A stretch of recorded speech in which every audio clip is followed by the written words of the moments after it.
नमस्कार दोस्तों। मैं दिलकुश प्रजापति हमारे सुरभि क्लासेज के ऑनलाइन प्लेटफॉर्म पर आपका स्वागत करता हूं। हम पढ़ रहे थे शिक्षण अभिक्षमता और उसमें हमने अपना पहला टॉपिक स्टार्ट किया था अधिगम यानी लर्निंग। ये टॉपिक हमने स्टार्ट किया और पहली कक्षा में हमने अध्ययन किया था कि अधिगम होता क्या है। इसकी कुछ परिभाषा भी हमने देखी और इसके बाद हमने इसकी विशेषताएं पढ़ी थी। अब हम इसके सिद्धांतों को पढ़ेंगे, वहां से भी अच्छे प्रश्न बन सकते हैं। इनको पढ़ने से पहले जैसे हमने पहली कक्षा में इसकी विशेषताएं पढ़ी थी, तो किसी विद्यार्थी ने कमेंट करके पूछा था कि जैसे कोई व्यक्ति है और वो मादक पदार्थों का सेवन करता है या शराब का सेवन करता है, तो क्या वो भी अधिगम कर रहा है क्या, क्योंकि उसके इससे भी शरीर में परिवर्तन होते हैं। तो देखिए दोस्तों, ये बात अपने एनसीईआरटी की बुक में स्पष्ट रूप से कही गई है कि मादक पदार्थों के सेवन या दवाओं के प्रयोग या किसी अल्पकालीन बीमारी के कारण हमारे शरीर में जो अस्थायी परिवर्तन होते हैं, उन्हें अधिगम की श्रेणी में नहीं रखा जाता है, क्योंकि वो परिवर्तन कैसे होते हैं, अस्थायी। और साथ ही वो परिवर्तन जिनमें कोई अनुभव सम्मिलित नहीं हो, वो भी अधिगम के अंतर्गत नहीं आता। तो आप निश्चित रूप से इस तथ्य को याद रख सकते हैं कि मादक पदार्थों के सेवन या दवाओं के सेवन या किसी अल्पकालीन बीमारी से हमारे भीतर जो शारीरिक परिवर्तन होते हैं, अस्थायी शारीरिक परिवर्तन होते हैं, वो अधिगम में नहीं आते हैं। अब हम अधिगम सिद्धांतों को पढ़ने से पहले दो शब्दों की समझ देखेंगे, उद्दीपक और एक अनुक्रिया, क्योंकि आने वाले सिद्धांत में ये शब्द बहुत ही उपयोगी होंगे और हम इन्हें नोट के रूप में लिखेंगे। ये नोट बीचों बीच डाल के और इन शब्दों को हम समझेंगे। कौन कौन से शब्द है, उद्दीपक और अनुक्रिया। एक शब्द है उद्दीपक व अनुक्रिया, क्योंकि आने वाला सिद्धांत हम इसी नाम से पढ़ेंगे। तो पहले हमें समझना होता है कि उद्दीपक क्या होता है, अनुक्रिया क्या होती है। उद्दीपक को इंग्लिश में बोलते हैं स्टिमुलस और अनुक्रिया को बोलते हैं रेस्पॉन्स।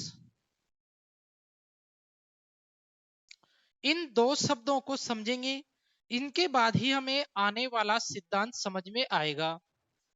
अब देखिए उद्दीपक क्या होता है। उद्दीपक बाह्य वातावरण की वो वस्तु होती है जो हमें प्रभावित करती है। अभी उदाहरण से समझेंगे। उद्दीपक क्या होता है, बाह्य वातावरण की वस्तु जो हमें प्रभावित करती है, जो हमें प्रभावित करती है, ये क्या कहलाती है, उद्दीपक। दूसरा शब्द हमने लिया अनुक्रिया। अनुक्रिया क्या होता है, ये जो बाह्य वातावरण की वस्तु जो हमें प्रभावित कर रही है, इस वस्तु के प्रति या कहें उद्दीपक के प्रति हम जो व्यवहार करते हैं, वो कहलाती है अनुक्रिया। देखें,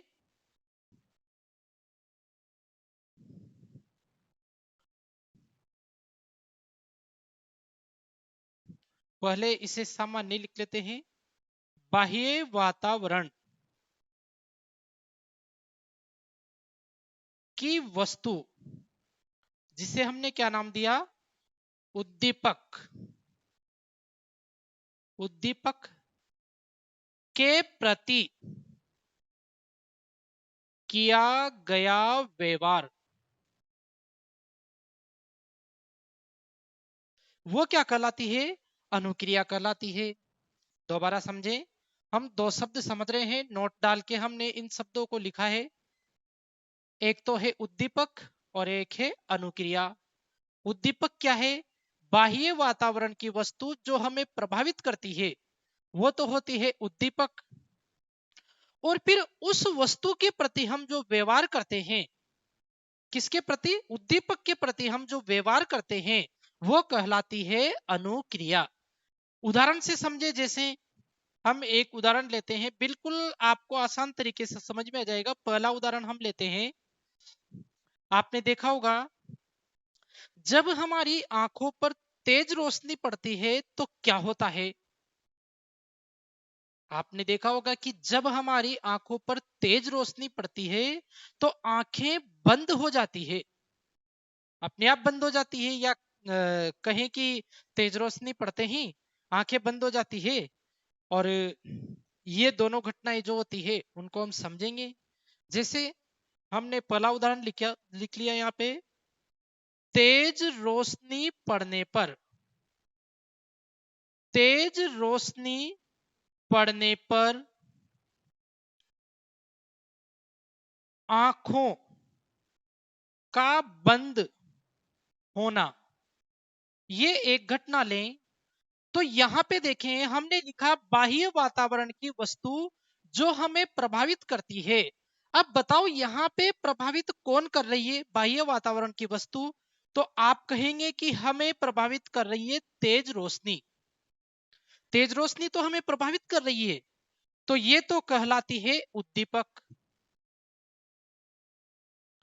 बाह्य वातावरण की वस्तु क्या ली हमने? तेज रोशनी। ये हमारी आंखों पे पड़ी और आंखें बंद हो गई, तो ये तेज रोशनी हमें प्रभावित कर रही है, हमारे ऊपर प्रभाव डाल रही है अपना। तो ये तेज रोशनी तो क्या हो गई? उद्दीपक हो गई। और इस उद्दीपक के प्रति देखिए, बाह्य वातावरण की वस्तु यानी उद्दीपक के प्रति किया गया व्यवहार क्या कहलाता है? अनुक्रिया। अब बताओ, इस तेज रोशनी या उद्दीपक के प्रति हमारे द्वारा क्या व्यवहार किया गया, या हमारे भीतर क्या व्यवहार हुआ, परिवर्तन हुआ?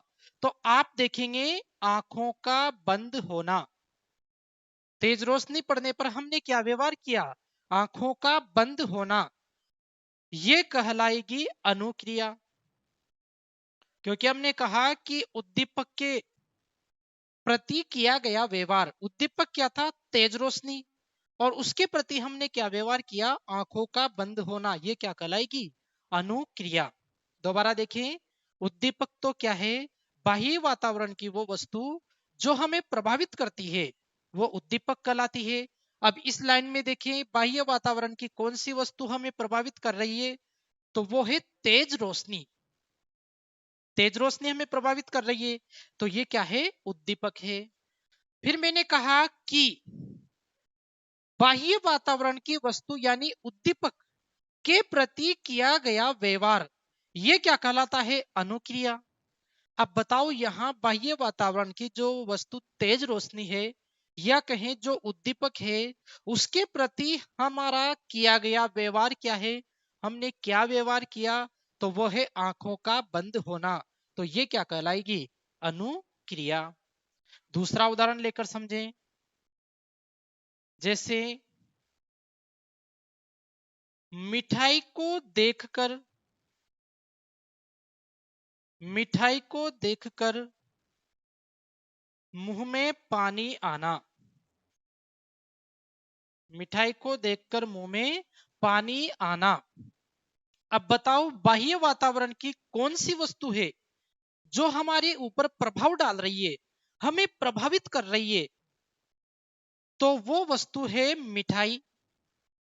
हमें कौन प्रभावित कर रही है? मिठाई हमें प्रभावित कर रही है। तो फिर हम कहेंगे कि मिठाई तो हमारे लिए क्या है? उद्दीपक है। मिठाई क्या हो गई हमारे लिए? उद्दीपक हो गई। इसके बाद देखें, इस उद्दीपक के प्रति हमने कहा बाह्य वातावरण की वस्तु जो हमें प्रभावित करती है उद्दीपक है, हमें प्रभावित कर रही है मिठाई, तो मिठाई हमारे लिए क्या है? उद्दीपक है। फिर हमने कहा कि इस उद्दीपक के प्रति किया गया व्यवहार क्या कहलाता है? अनुक्रिया। अब बताओ, मिठाई के प्रति हमने क्या व्यवहार किया या हमारे द्वारा क्या व्यवहार हुआ? तो हमारे द्वारा व्यवहार क्या हुआ? मुंह में पानी आना। तो ये क्या हो गई? उद्दीपक के प्रति अनुक्रिया हो गई। ये क्या है? अनुक्रिया। इसके बाद एक और उदाहरण हम समझे।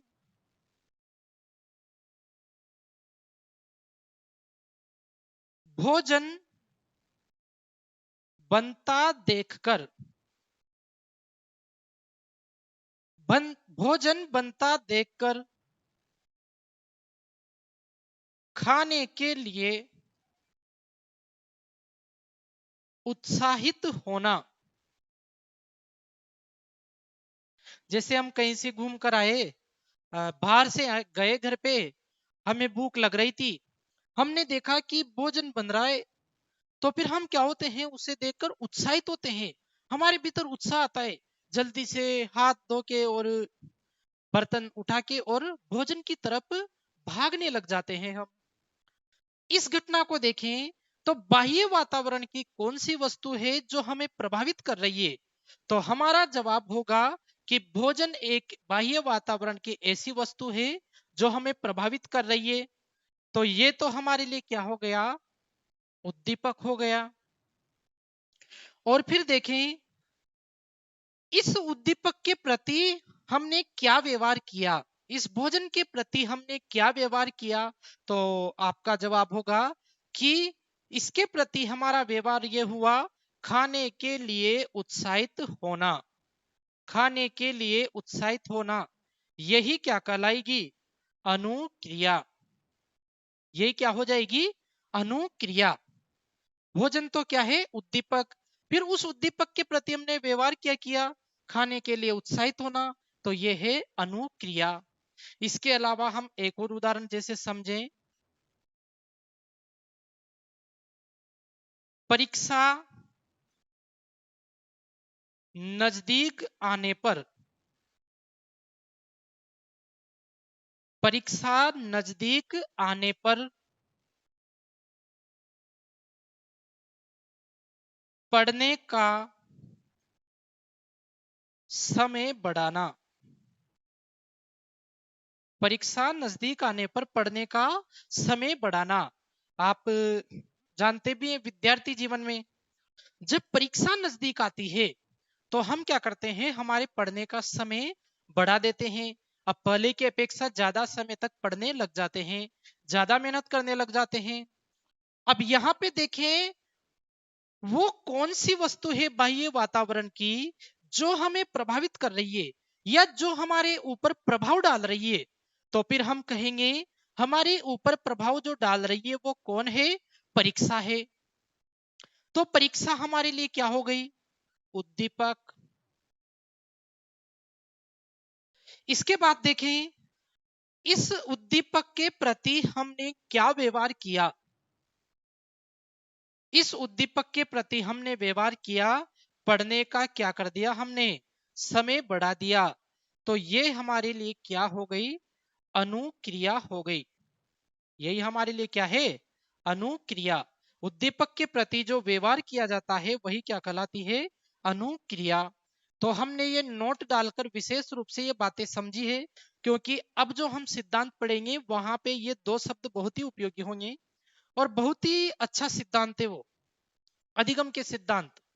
तो देखें, हम अधिगम में नोट डाल के दो शब्द समझ रहे हैं, उद्दीपक व अनुक्रिया। इनके अंग्रेजी के नाम भी आपको याद रखने हैं।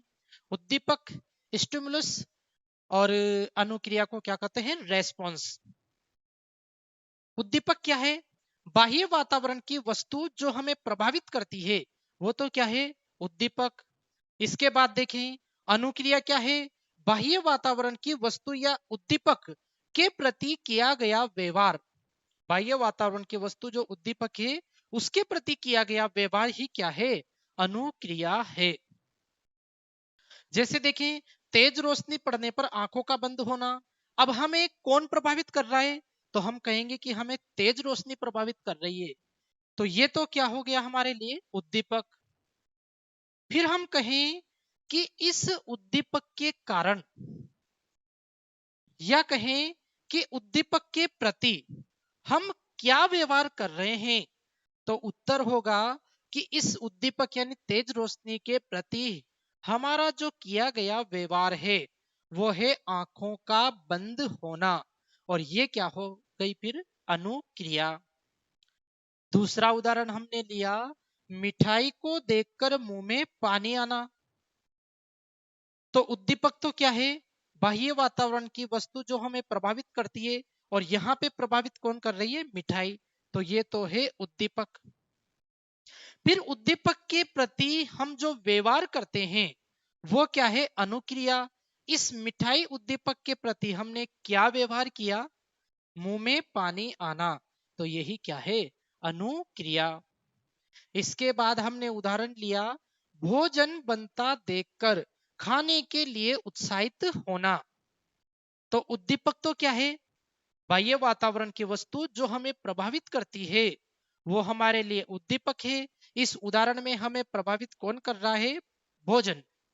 तो भोजन हमारे लिए क्या है, उद्दीपक। फिर इस भोजन के प्रति हम क्या व्यवहार कर रहे हैं, तो भोजन के प्रति हमारा व्यवहार है खाने के लिए उत्साहित होना। तो फिर यह हमारे लिए क्या हो जाएगी, अनुक्रिया। इसके बाद देखें, परीक्षा नजदीक आने पर पढ़ने का समय बढ़ाना। अब देखें हमें कौन प्रभावित कर रही है, तो वो है परीक्षा। तो परीक्षा तो हमारे लिए क्या हो गई, उद्दीपक। फिर ये जो उद्दीपक है परीक्षा, इसके प्रति हम क्या व्यवहार कर रहे हैं, तो हमने देखा कि इसके प्रति हम व्यवहार कर रहे हैं कि पढ़ने का समय बढ़ा दिया, तो ये क्या हो गई, अनुक्रिया। ये दो शब्द बहुत ही महत्वपूर्ण है, उद्दीपक और अनुक्रिया। आगे जो सिद्धांत पढ़ेंगे उसमें ये बहुत ही उपयोगी होंगे, उद्दीपक व अनुक्रिया। तो आप इनको एक एक्स्ट्रा नॉलेज के रूप में बॉक्स में बंद करके रखें, ताकि हमें पता लगे कि ये एक अतिरिक्त चीज है, अतिरिक्त जानकारी है टॉपिक को समझने के लिए। तो आप इसको एक बॉक्स बना के अलग से लिखें ताकि ये थोड़ी अलग दिखे।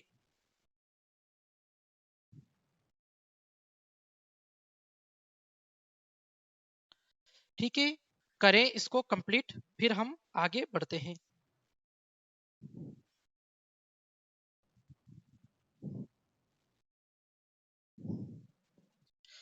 हाँ, कंप्लीट कर लिया आपने। और अब हम आगे लेते हैं अधिगम के सिद्धांत। इसमें कुछ सिद्धांत हम पढ़ेंगे जो बहुत ही महत्वपूर्ण होते हैं परीक्षा की दृष्टि से, और वहां से डायरेक्ट तथ्यात्मक प्रश्न भी बन जाते हैं। अधिगम के सिद्धांत, अधिगम के सिद्धांतों की यदि जनक की बात करें तो इनके जनक है थॉर्नडाइक। थॉर्नडाइक, क्योंकि इन्होंने ही पहला अधिगम सिद्धांत दिया था। हालांकि हम इसकी चर्चा नहीं करेंगे पहला किसने दिया, कब दिया। हमारे लिए इससे ज्यादा महत्वपूर्ण है कि सिद्धांत क्या है, इसका सार क्या है, और प्रयोग कैसा था इसका। तो देखें, पहला हम सिद्धांत लेंगे उद्दीपक अनुक्रिया का सिद्धांत, स्टिमुलस रेस्पॉन्स थ्योरी। और उद्दीपक अनुक्रिया जो दो शब्द हैं वो आपको अब पता है कि इनके अर्थ क्या होते हैं। तो हम देखें उद्दीपक अनुक्रिया का सिद्धांत। सबसे पहले हम चर्चा करेंगे अन्य नाम क्या है इसके, अन्य नाम। तो देखें इसका एक अन्य नाम है, यहां पे स्टिमुलस का ले लिया एस और रेस्पॉन्स का ले लिया आर, तो इसका नाम हो गया एस आर थ्योरी। इसके बाद देखें इसके कुछ ऐसे नाम भी हैं जो हमें प्रयोग समझने के बाद ही समझ में आएंगे।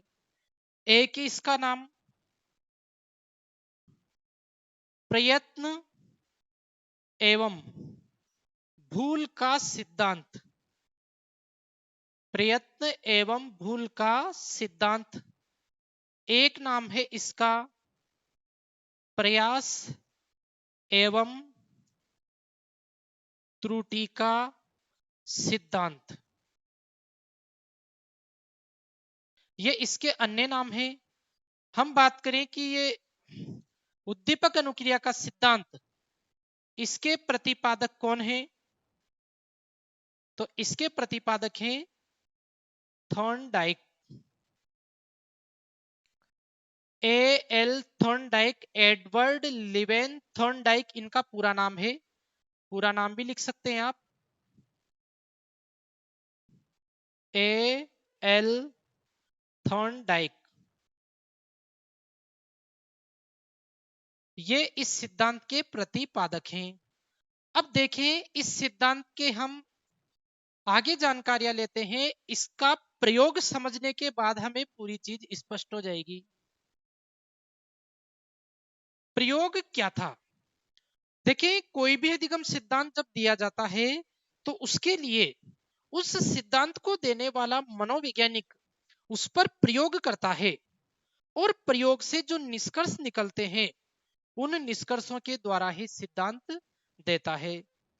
तो इन्होंने क्या प्रयोग किया और किस पर प्रयोग किया, यदि हमें ये बात समझ में आ गई तो फिर ये सिद्धांत में हमारे लिए बहुत अच्छा और सरल सिद्धांत हो जाएगा, स्पष्ट हो जाएगा ये सिद्धांत। तो देखें, इन्होंने प्रयोग किया तो उसके लिए इन्होंने एक व्यवस्था बनाई।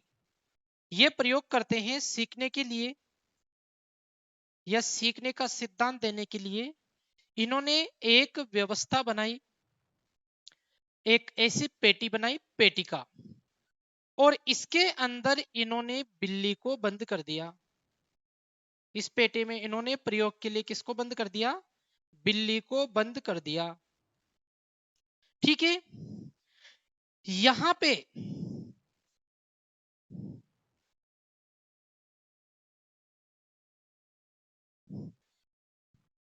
यहां पर एक इन्होंने बटन लगाया, एक चटकनी लगाई, एक बटन लगाया जिसका संबंध यहां चटकनी से कर दिया, और यहां पे है गेट।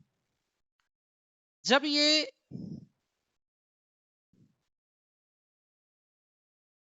एक ऐसी व्यवस्था की कि यदि इस लीवर पे पैर रखा जाएगा बिल्ली के द्वारा तो डोरी से यहाँ की चटकनी खुल जाएगी और ये दरवाजा भी खुल जाएगा।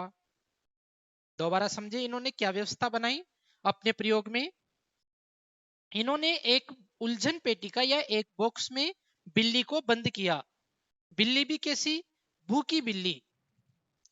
एक भूखी बिल्ली को यहां बंद किया। यहां पे एक लीवर लगाया यहां पे, जिसको दबाने से ये यहां गेट पर लगी हुई चटकनी खुल जाएगी और गेट खुल जाएगा। या कहें कि जब भी इस पर बिल्ली पैर मारेगी तो यहां पर गेट खुल जाएगा। ऐसी व्यवस्था की इन्होंने, बिल्ली को अंदर बंद कर दिया और यहां पे जाली लगी हुई, यानी आर पार बिल्ली देख सकती है, और सामने एक बड़ी सी मछली लटका दी इन्होंने। क्या लटका दी? मछली। इस व्यवस्था को बनाया। यहां जो मछली है, मछली तो क्या है? उद्दीपक। उद्दीपक के रूप में इन्होंने क्या ली? मछली। और प्रयोग किस पे किया इन्होंने? तो प्रयोग किया इन्होंने भूखी बिल्ली पर। प्रयोग किया भूखी बिल्ली पर इन्होंने प्रयोग किया। दोबारा समझे पूरी व्यवस्था क्या है। इन्होंने प्रयोग किया और प्रयोग से ही हमें पूरी चीजें समझ में आएगी। दोबारा देखें, हम सिद्धांत पढ़ रहे हैं अधिगम के, और इनके जनक कौन है? थॉर्नडाइक, क्योंकि इन्होंने ही सर्वप्रथम ये प्रसिद्ध सिद्धांत दिया था। इसके बाद देखिए, इसके प्रतिपादक हमने लिखे। उद्दीपक अनुक्रिया का सिद्धांत जो हमने लिया था सबसे पहले, स्टिमुलस रेस्पॉन्स थ्योरी, इसके प्रतिपादक कौन है? थॉर्नडाइक। उद्दीपक अनुक्रिया का जो सिद्धांत है इसके प्रतिपादक कौन है? थॉर्नडाइक। इस सिद्धांत का अन्य नाम क्या है? स्टिमुलस का लिया एस, रेस्पॉन्स का लिया आर, एस आर थ्योरी। प्रयत्न एवं भूल का सिद्धांत भी कहते हैं, प्रयास एवं त्रुटि का सिद्धांत भी कहते हैं। एक नाम हम पूरा प्रयोग समझने के बाद और लिख लेंगे, वो बाद में ही समझ में आएगा। और इन्होंने एक प्रयोग किया इस सिद्धांत को स्पष्ट करने के लिए, या ये सिद्धांत इन्होंने जिस प्रयोग के द्वारा दिया था उस प्रयोग को हम समझते हैं। प्रयोग इन्होंने कैसे किया? एक बॉक्स लिया, ये यहाँ पे जाली लगी हुई है जिसके आर पार बिल्ली देख सकती है जाली में से। यहाँ पे गेट लगा हुआ है जिसका संबंध एक लीवर से है। जैसे ही बिल्ली लीवर पे पैर रखेगी, लीवर पे पैर रखते ही ये जो लीवर है, जैसे ही बिल्ली इस पर पैर रखेगी, यहां डोरी से चटकनी जुड़ी हुई है, चटकनी खुलेगी और इस बॉक्स का दरवाजा खुल जाएगा। और बॉक्स का दरवाजा खुल जाएगा तो बिल्ली बाहर आ सकती है, जिसे अंदर बंद किया गया है। और बाहर क्या लटका दी? मछली। अब देखें, उद्दीपक क्या है? मछली। और प्रयोग किस पे किया? भूखी बिल्ली पर। अब इन्होंने क्या प्रयोग किया देखें, बाहर मछली लटका दी और अंदर भूखी बिल्ली को बंद कर दिया। अब आप भी जानते हैं कि जब बिल्ली भूखी है तो उसका टारगेट तो कहीं ना कहीं से भोजन प्राप्त करना ही होगा। अब भोजन प्राप्त करना उसका टारगेट होगा, तो यहाँ पे और सबसे बड़ी बात यह हो गई कि उसको भोजन दिख भी रहा है। भूखी बिल्ली अंदर बंद है, उसके सामने भोजन के रूप में क्या है? लटकी हुई मछली। तो फिर मछली लटकी हुई है तो बिल्ली कहीं ना कहीं मछली को प्राप्त करने का प्रयास करेगी सही। अब देखें, ये बिल्ली इस मछली को प्राप्त करने के लिए इधर उधर उछल कूद करने लग जाती है। उछल कूद करने लग जाती है क्योंकि उसे सामने क्या दिख रही है? मछली। इस बात को ऐसे भी समझ सकते हैं कि ये मछली तो क्या है? उद्दीपक। क्योंकि हमने कहा था कि बाह्य वातावरण की वस्तु जो हमें प्रभावित करती है वो हमारे लिए उद्दीपक है। यहां बिल्ली को कौन प्रभावित कर रही है? मछली। क्योंकि मछली को देख के ही तो बिल्ली उछल कूद कर रही है। तो देखें, ये बिल्ली तो क्या है? सॉरी, ये मछली तो बिल्ली के लिए क्या है? एक उद्दीपक है। तो उद्दीपक क्या हो गई? मछली। फिर मैं पूछूं कि इस मछली के प्रति बिल्ली क्या व्यवहार कर रही है? इस मछली के प्रति बिल्ली क्या व्यवहार कर रही है? तो आपका उत्तर होगा कि इस मछली के प्रति बिल्ली उछल कूद वाला व्यवहार कर रही है, या कहें कि मछली देख के इसे प्राप्त करने के लिए बिल्ली उछल कूद कर रही है। तो फिर हमने कहा कि उद्दीपक के प्रति प्राणी जो व्यवहार करता है वह क्या कहलाती है? अनुक्रिया। यानी कहें कि बिल्ली जो उछल कूद कर रही है वह क्या है? एक प्रकार की अनुक्रिया है। तो देखें, इस सिद्धांत में उद्दीपक क्या है? मछली। क्योंकि मछली बिल्ली को क्या कर रही है? प्रभावित कर रही है, और जो प्रभावित करती है वस्तु वही उद्दीपक कहलाती है। फिर हमने पढ़ा था कि उद्दीपक के प्रति प्राणी जो व्यवहार करता है वो व्यवहार क्या कहलाता है? अनुक्रिया। तो इस मछली जो उद्दीपक है इसके प्रति बिल्ली क्या व्यवहार कर रही है? उछल कूद। इसे प्राप्त करने के लिए उछल कूद, तो ये उछल कूद क्या हो जाएगी? अनुक्रिया। इसी कारण इस सिद्धांत को क्या कहते हैं? उद्दीपक अनुक्रिया का सिद्धांत।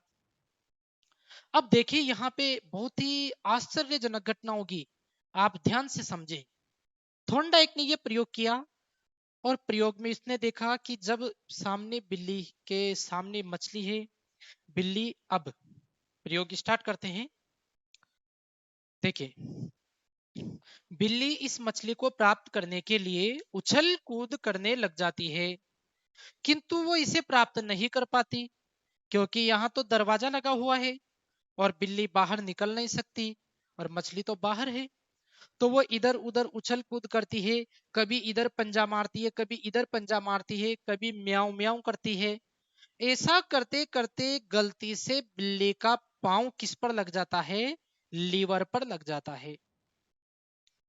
और लीवर पर पेड़ लगते हैं यहां डोरी से दरवाजा कनेक्ट है और हम कहेंगे चटकनी लगी हुई है, उससे क्या खुल जाता है, दरवाजा खुल जाता है। हमने ऐसी व्यवस्था की कि जैसे ही लीवर पे पैर रखा, यहां क्या खुल गया, दरवाजा खुल गया। और जैसे ही दरवाजा खुला, बिल्ली ने बाहर निकलकर मछली को प्राप्त कर लिया। क्लियर बात। इसके बाद थॉर्नडाइक ने क्या किया, इस बिल्ली को वापस पिंजरे में बंद कर दिया और वापस दरवाजा लगा दिया और फिर वापस बाहर एक मछली लटका दी। थॉर्नडाइक उसी घटना को दूसरी बार दोहरा रहे। क्या किया उन्होंने, दोबारा बिल्ली को वापस अंदर बंद किया, वापस दरवाजा लगा दिया और यहां बाहर क्या लटका दी, मछली लटका दी। अब बिल्ली फिर वही काम करेगी क्योंकि वो तो भूखी है। पूरी मछली मत समझना, या मछली के टुकड़े लटकाए जाते हैं ताकि बिल्ली की भूख शांत न हो। फिर बिल्ली उछल कूद करने लग जाती है, फिर वही पिछली बार की तरह म्याऊ म्याऊ करेगी, इधर उधर पंजे मारेगी, कभी इधर खरोच मारेगी। लेकिन बिल्ली को पता है कि कुछ ना कुछ तो मिलेगा इसे, क्योंकि पिछली बार भी तो उसने प्रयास किया था, उसको मछली मिली थी। तो बिल्ली को थोड़ा कॉन्फिडेंस आया और वो इधर उधर उछल कूद करने लगी। फिर बिल्ली का पांव गलती से किस पर लग गया, लीवर पर लग गया। और जैसे ही बिल्ली का पांव लीवर पर लगा, फिर से यहां से चटकनी से दरवाजा खुल गया। और दरवाजा खुलते ही उसने किसको प्राप्त कर लिया, मछली को प्राप्त कर लिया, बिल्ली ने। क्लियर बात। इसके बाद थॉर्नडाइक ने वापस बिल्ली को अंदर बंद कर दिया और फिर दरवाजा लगा दिया, फिर बाहर मछली लटका दी। बिल्ली ने फिर वही काम किया, इधर उधर उछल कूद की, म्याऊ म्याऊ किया, इधर उधर पंजे मारे। फिर गलती से उसका पांव लीवर पे लग गया। लेकिन थॉर्नडाइक ने नोट किया कि इस बार बिल्ली का पांव लीवर पे पहले से कम समय में लग गया। जैसे पहले प्रयास में जैसे उसने 15 मिनट में लीवर को दबाया, दूसरे बार में 12 मिनट में उसका पैर कहां चला गया, लीवर पे चला गया। फिर तीसरी बार में तो 10 मिनट में उसका पैर कहां चला गया, लीवर पे चला गया। और यही प्रक्रिया उसने बार बार दोहराई। बार बार बिल्ली को अंदर बंद किया, दरवाजा बंद किया, मछली लटका दी। फिर चौथे प्रयास में जैसे मान लो 5 मिनट में बिल्ली का पैर लीवर पे लग गया, पांचवें प्रयास में और कम समय लगा, छठे प्रयास में लीवर दबाने में और कम समय लगा, सातवें प्रयास में और कम समय लगा।